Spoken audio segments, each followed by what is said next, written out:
Good morning प्यारे बच्चों। आज मैं आपके लिए एक बहुत ही प्यारी कहानी लेके आया हूँ और हमारी कहानी का नाम है शहरी ताल का जादू। ये कहानी लिखी है आशीष कोठारी ने और ये प्यारे प्यारे चित्र बनाए हैं संगीता कदर ने। ये कहानी है शहर की। शहरों में दलदल और तालाबों को अक्सर बंजर भूमि मानकर उस पर इमारतें बनाने की होड़ लगी रहती है। जहाँ पर भी उन्हें ज़मीन मिल जाती है, भले ही वो तालाब हो, दलदल हो, उनको पर वे इमारत बनानी शुरू कर देते हैं। एक पर्यावरण प्रेमी हमें दिखलाते हैं कि वास्तव में यह संपन्न पारिस्थितिक तंत्र है जिसका संरक्षण होना चाहिए। एक वास्तविक अनुभव पर आधारित यह कहानी शहरी क्षेत्रों में पाए जाने वाले जीवों से हमारा परिचय कराती है कि शहरी क्षेत्र में कौन कौन से जीव पाए जाते हैं और उनका कैसा कैसा प्रभाव पड़ता है। तो चलिए अपनी कहानी को शुरू करते हैं। हमारी कहानी का नाम है शहरी ताल का जादू। ताल से हमारा मतलब है जो तालाब होते हैं उनको ताल कहते हैं। उसमें क्या जादू है। बाहर अंधेरा था और मैं खिड़की से ज़्यादा कुछ नहीं देख पा रहा था। मैं आज ही शाम पुणे शहर में नए घर में आया था। बाहर से ऐसा कान फोड़ू शोर उभर रहा था जैसे सैकड़ों खराब रेडियो एक साथ बज रहे हों। सुबह जाकर यह रहस्य खुला।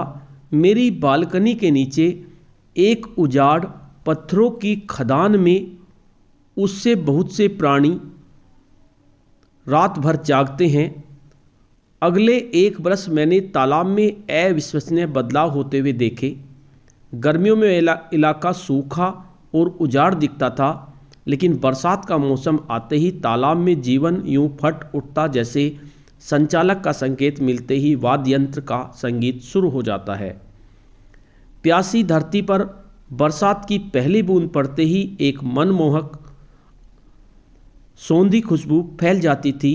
यह बूंद वह चमत्कार करती जो कोई जादूगर भी नहीं कर सकता था। यह सूखी भूरी धरती को हरे नीले रंग के खलिस्तान में बदल देती थी। कुछ ही दिनों में धूप में नरकुल की धारदार डंडियाँ चांदी की तरह चमकने लगी थी। मेरे और उजाड़ से दिखने वाले पौधे अचानक उमड़कर उठ खड़े हुए थे। पतेरा या टाइफा के कत्थई भूरे सिट्टे हवा में झूम रहे थे और आसपास के पौधों के कपास जैसे फूल हर जगह उड़ते दिख रहे थे।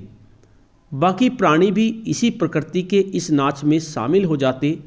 चमकीले नीले किलकिले यानी किंगफिशर पक्षी शाखों पर बैठे इंतजार करते और अचानक झपट्टा मारकर मछली लपक लेते। बया और मुनिया घोंसला बनाने की सामग्री जमा करने के लिए नरकुलों को नोचती। तालाब की ढलानों के पास टिटरियों की एक जोड़ी धूप मचाई रहती। शायद वे ज़मीन में उस छोटे से गड्ढे की रखवाली कर रहे थे जो उनका घोंसला था और जिसमें मटियाले से अंडे रखे थे। मुझे तो ऐसा ही लगा, क्योंकि जब भी कोई उस नन्हे गड्ढे के पास जाता वे शोर मचाते, उड़ जाते और चीख चीख कर कहते, तुम्हें ने ले लई, तुम्हें ने ले लई। मैंने देखा कि धूप से पानी में कुछ पत्थर चमक रहे थे, लेकिन जैसे ही मैंने अपनी दूरबीन से देखा तो मैं हैरान रह गया। वे कछुए थे और तब मैंने पानी के अंदर हलचल देखी। बहुत सारे फ्लैप सेल कछुए तैर रहे थे। सिर्फ उनके सर पानी के बाहर दिख रहे थे। कुछ हफ्ते भर पहले तक तो वो ज़मीन उजाड़ पड़ी थी, अब कछुए कहाँ से आ गए। एक किताब में मैंने पढ़ा कि वो गर्मियों में ज़मीन के अंदर सो जाते हैं और तालाब के भरने का इंतज़ार करते हैं। उनकी शान में मैंने तालाब को फ्लैपसेल तालाब का नाम दे डाला। उसके बाद बहुत सी चिड़ियाँ कछुओं के आसपास चल रही थी जिन्हें वो अनदेखा कर रहे थे। सफ़ेद छाती वाली जलमुर्गी बिना हड़बड़ी दिखाए खरामा खरामा खाना तलाश कर रही थी।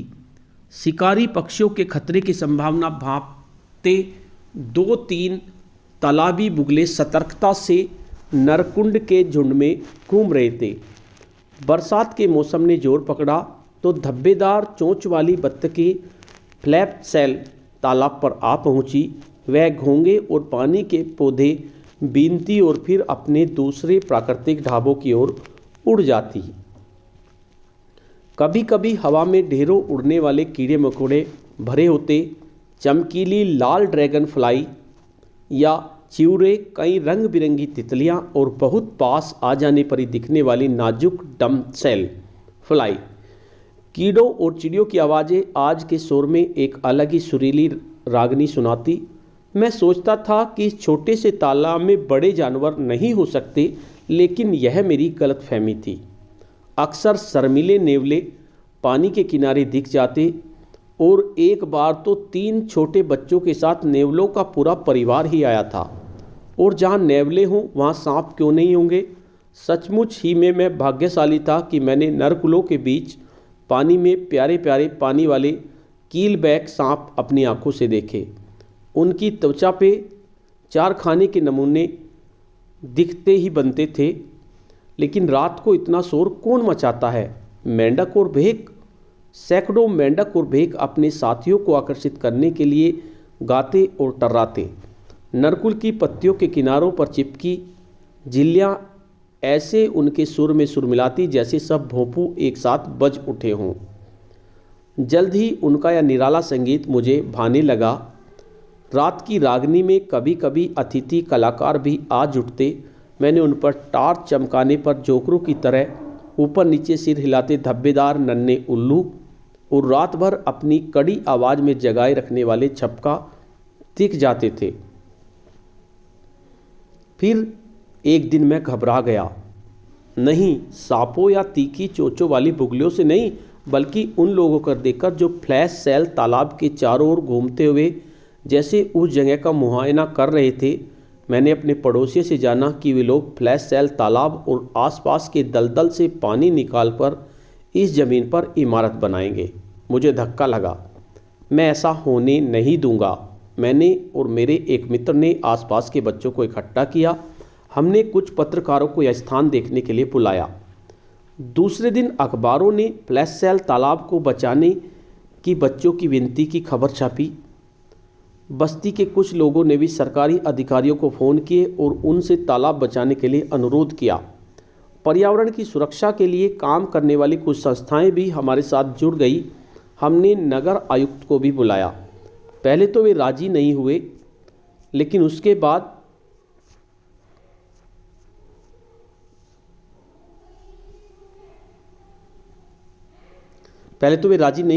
जब उन्होंने मानसून का जादू देखा तो उन्होंने महसूस किया इस तालाब को नष्ट करना बड़ी शर्म की बात है। आखिर वह प्रयास रंग लाए। फ्लैश सेल तालाब पर किसी भी तरह के निर्माण की मनाही हो गई। मैं कितना भाग्यशाली हूँ कि मानसून के जादू का यह मैंने अनुभव किया।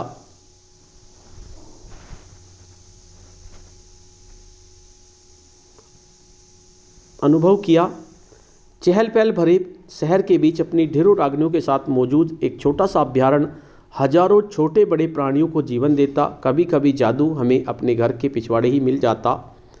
तो बच्चों, इस तरह से हमने तालाब की रक्षा की। अब देखिए, तालाब बचाइए। क्या आपके घर के पास कोई तालाब है?